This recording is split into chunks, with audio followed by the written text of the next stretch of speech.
Well, Canada advanced past South Africa to win its first ever World Cup knockout stage.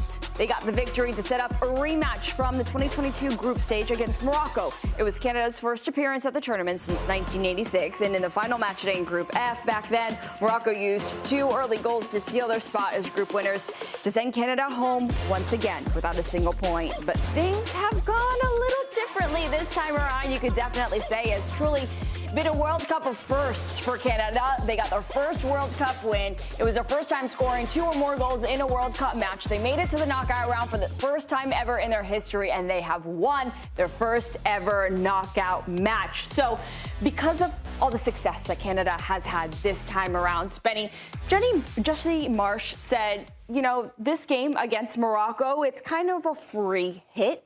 Do you agree with him saying that? And even if he feels that way, with him actually verbalizing that, what do you think? I don't even think he believes that. I think he said that for us, for the media. I think it's to try and take a little bit of the heat, the pressure from the players. But I do think that Jesse's going to be telling these guys, hey, this is an unbelievable opportunity. We're not playing at home, but it's kind of at home, obviously, with Canada being one of the host countries, and we're going up against a giant. You know, Morocco found themselves in the semifinals 4 years ago. Now they're one of the favorites to get back there.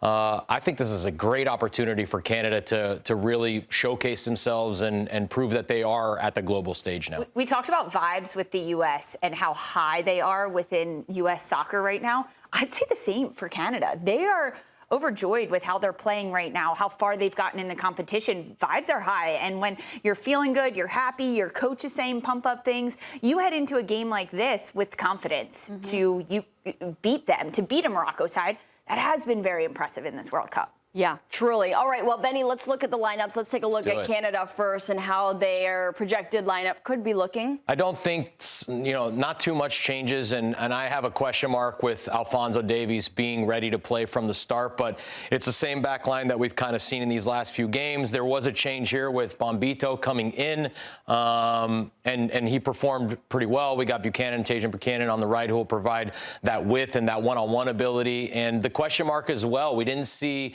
Kyle Larin in this last game. I'm wondering if he gets back in whether it's off the bench or from the start.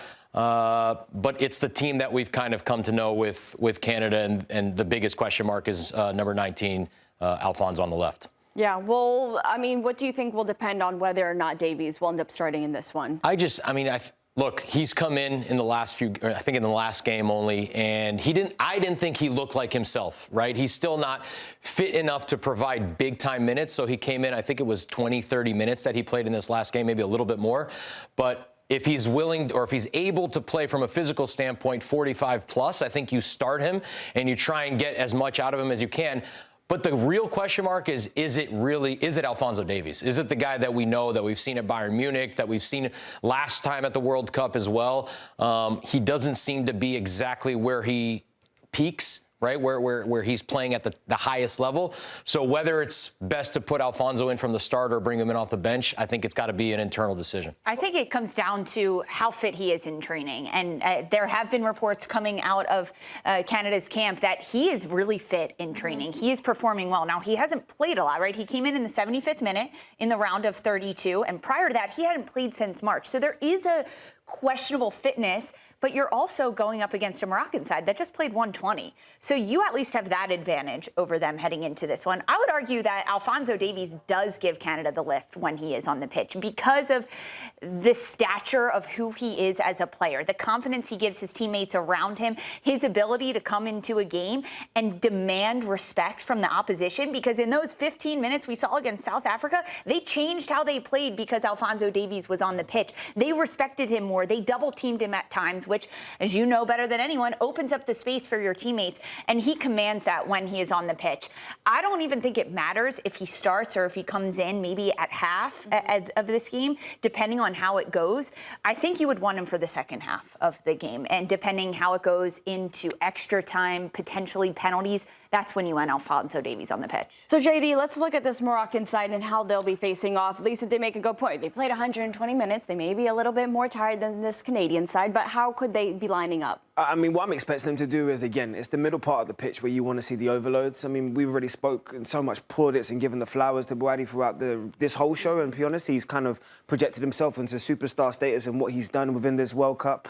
But then it's just the greatness that I also love in terms of their front line. Because, yes, Saibari will always grab the headlines because he is the finisher and he is now, of course, one of the focal points at Bayern Munich. But if you watch Rahimi or even Brahim on the other side, their interchange and their connection in terms of all three of those players that want to support Saibari, I think really is what makes Morocco so dangerous. They're not stuck to these individual positions. And I was so interested when I looked at Mohamed Webby when he got this position in terms of as the head coach, because we've seen the controversy. We know obviously they changed their position. There's been so much as to how he was going to install confidence into his team. And how he's done it is this consistency. He has the right players in the right positions in terms of Mazwari and Hakimi, who are going to add that base. It's a do-up, of course, who we know in the Premier League and has a lot of experience as well. So his spine of his team has almost remained the same, but the fluidity they have in the final third is what makes Morocco so dangerous. Canada need to concentrate if they're going to fully understand, because Morocco go into a lot of games and they dominate from minute one. Lots of storylines coming into this game, lots of excitement. But let's take a listen to what our CBS Sports betting analyst, John Buckets Eimer, let's see what he had to say about this one and the bets that he's making. I have two bets for this Canada versus Morocco matchup, and I apologize to our neighbors up north, but I think your journey is coming to an end as you have to play a Morocco side who has looked incredible in this competition. They drew against Brazil and took down Netherlands, and for as good as Canada have been and as well as they played to get to this point, this is just going to be too much. Bet number one, Morocco over 1.5 team total, which means I need Morocco to score 2 or more goals in this game. I know this is a team that doesn't always run up the score here, but I just don't trust Canada's back line to stop them from doing whatever they want to do, especially with how good their young attack has been. So I expect this game to be tough for Canada, but I do expect Morocco to get 2 or more goals. And then also at plus money, Ismail Sabari to score or assist. We're getting him at plus 150, a guy who already has 3 goal contributions in this World Cup alone and has looked incredible both on and off the ball, not to mention he just signed a new contract with my boys, Bayern Munich, so I'm expecting him to continue to have a great showing and carry this momentum into the Bundesliga season. I love if I can ever get him at plus money, and plus 150 to score or assist is a fantastic line for the way he's been playing. There you have it, the bets for Canada, who are taking on Morocco in the round of 16.